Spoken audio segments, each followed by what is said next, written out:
puzzles. So this is not an error slide, actually. So for some reason, there were never any known Empire Strikes Back puzzles issued anywhere in the world. They made bazillion puzzles over the years across all the films in many countries, and there were a lot made for A New Hope. They were actually made in multiple countries for A New Hope. But for some reason, for Empire Strikes Back, no known puzzles have surfaced. There's some speculation as to some licensees that I think had arranged to make puzzles, but in the collecting, kind of community, there's no known puzzles. Yeah, it's very unusual. The puzzle is an easy item to make. When Star Wars became the big phenomenal hit overnight that it was, and everybody was instantly wanting new product, that was one of the very first things that Kenner was able to get out was jigsaw puzzles, because they're very easy to manufacture and get out. So you would think it's just a nice, cheap, easy to make addition to your line, to your product line, and like Gus says, it's in every other movie that they've made, and just not from The Empire Strikes Back. One of the Australian gum card, the wrapper offer, has a contest that one of the prizes lists puzzles as a prize, but in all likelihood that was probably maybe Star Wars Overstock, Toll Toys puzzles. And then there's a catalog photography from Spain that shows puzzles with Empire logos, but they're Star Wars puzzles, and as I recall, but it's definitely just a mock-up box, and so in all likelihood those were never made either. So just kind of an unusual, in this case, what wasn't made that you would have thought would have been made. Now we kind of transitioned to toys. Basically, Kenner, of course, had a huge blitz ready for The Empire Strikes Back. So unlike A New Hope, where they weren't ready for the release of the toy line when the film came out, for Empire Strikes Back, they had been planning. And they did do quite a range of creatures, vehicles, play sets, and so on. So actually, the Wampa Wampa is from an old Kenner commercial where they have the kid going, Wampa Wampa Wampa, as the Wampa's chasing Luke or something like that. So it's kind of a classic slogan among some collectors. Yeah, that originally in The Empire Strikes Back, that was how he was going to talk, but they cut it out and just did a roar instead. Yeah, and then of course there were two versions of the Tauntaun the Kenner released. They had the initial version, just the Tauntaun, and then as kids learned about the movie and Han cutting open the Tauntaun with a lightsaber, they had the open belly Tauntaun where you could pull Luke out of the Tauntaun's guts, and so as they have in this updated photograph. And then one of the nice things about Empire Strikes Back is that they introduced really some of the really large vehicles. The Falcon had already come out for A New Hope, but the AT-AT was one of the largest vehicles up till that time. And for many, many years when, the other films, the other Return of the Jedi, then when Hasbro started reissuing Star Wars toys, the molds of this were used for other things until recently when the AT-AT was updated to a newer scale. But it's one of the kind of largest toys at the time.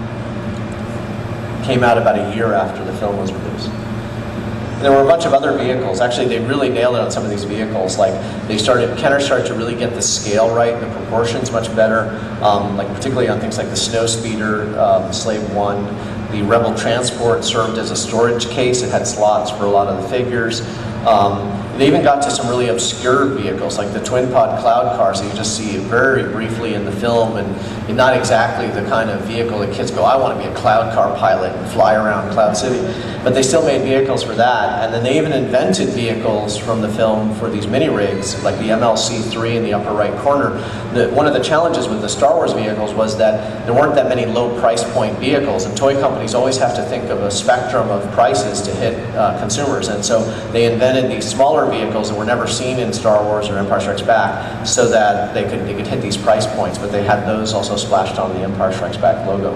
They did a lot of really good extra playability features with these, and just some kind of more realistic things, like the Snowspeeder, the lasers on it kind of pulsated, and so it wasn't just the generic grinding laser sound from the X-Wing. It had a more realistic sound to it.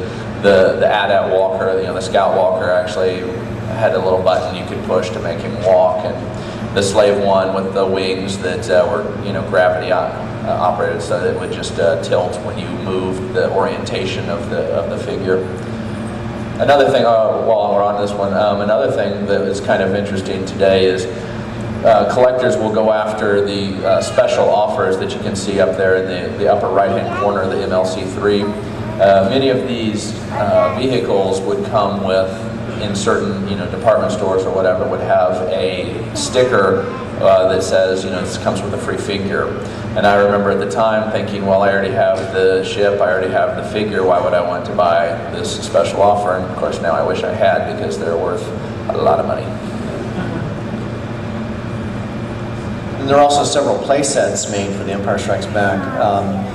A lot of these were just different environments in the film, so Dagobah and Hoth play sets. And some of them would take some creative license as well. Like, they had, like, the Imperial attack base had this, like, exploding bridge and so on. But they would, base it on things very, seen on screen. I mean, the turret you do see in The Empire Strikes Back in the upper left-hand corner. And so they combine kind of the turret scenes of the Hoth battle with the probots, going over the Hoth landscape into a single play set. And then the Darth Vader Star Destroyer, I always thought, on some level, is like one of the most creative, adaptations of the, Empire Strikes Back into playset. On the other hand, it's one of the lamest playsets they ever made, because they just have these really cheesy features. Like they have this little holographic Emperor, this like red piece of plastic that just slides down, and then you hang a prisoner upside down, like they're in a Wampa cave or something. And so they have this like, I think it's a Star Destroyer commander hanging upside down. So it's instead of like Vader just choking them on the spot, he decides to kind of play with them for a while. As if you really made him mad. Yeah. Originally that was going to be Princess Leia that was dangling upside down in her Bespin gown, and wisely I think they decided to change it to the Star Destroyer commander. But it also has like a little escape hatch, like, where you're going to go out into space or something. They have there's some cool features like the meditation chamber and so on that you do see on screen. But it was, they of course challenged with the Star Destroyer because they don't want to build a massive playset, although that would have been cool. They wanted to do a little cross section like they had the Death Star PlayStation they had made for A New Hope. They also had several storage cases for the action figures from The Empire Strikes Back. There was the Darth Vader case, which was this ubiquitous action figure case. I mean, I think it seems like every kid who collected action figures during this era had the Vader case. I used to, years ago, buy Star Wars collections. I'd buy vintage collections and advertise in the paper for them. And every single collection had a Vader case. It was just like hard to find a collection that did not have the Vader case. And then they had these different rectangular cases with different artwork on them. Very creative artwork, because they were actually very cleverly planned, where they would introduce new characters, new action figures they were releasing in the line. They would conspicuously show in the artwork, and then they would have artwork specifically for the case to promote some of the latest figures, but in action scenes. And this Vader case shown here is one that actually comes with 3 action figures. There were 2 different versions of that, one with bounty hunters and one with the Luke, Vader, and Yoda. But those are much, much more difficult to find than just the regular version. Most of them didn't come with figures. And there were also some exclusive play sets. These are some of the rare items from the Kenner line from Empire Strikes Back. So the Cloud City play set, which is Sears exclusive. It was just basically a cardboard play set that introduced several new figures. And so they'd started with A New Hope, which was having these cheap cardboard play sets, but that was basically a figure multi-pack. And this was a fairly rare piece. Yeah, the play set itself is just very, very cheap cardboard, very little playability, but its main feature was just to get those figures out. And in Canada, they did a similar thing, but they released vacuum-formed action figures with it, kind of a shrink-wrapped almost figure on these generic black and silver cards, black and white cards. Plus another playset, the Rebel Command Center. It's actually a little bit more elaborate than the Cloud City playset, but here they just reused the base from Land of the Jawas and painted it in white to make it look like Hoth instead of Tatooine. And then put a different backdrop to make the Rebel Command Center. Actually, there's also another playset that used the same. There's another Hoth playset they made that had an AT-AT in the back. And so anyway, the idea here was that you just, would release several figures with this very cheap, easily retool, without having to retool. You just use the existing tooling, paint it do the plastic in a different color. You got a brand new play set with fairly limited incremental cost to Kenner. At the time, this was one of the very first times where you would see what the new figures were going to be. Now we have all the Toy Fair coverage and pre-Toy Fair coverage, and so in January we know what most of the line of figures is going to be, or then they begin to let it out later on. But at this time, it was when the Sears catalog would come and show you what the new things were going to be, the new product, and the JCPenney catalog and things like that. So September, October, when those began to show up for the Christmas season, was really the time when you would begin to see what the new product was going to be. The action figure line, obviously the flagship of the entire Kenner toy line. Here are just several examples from around the world of the different ways that Star Wars figures would come.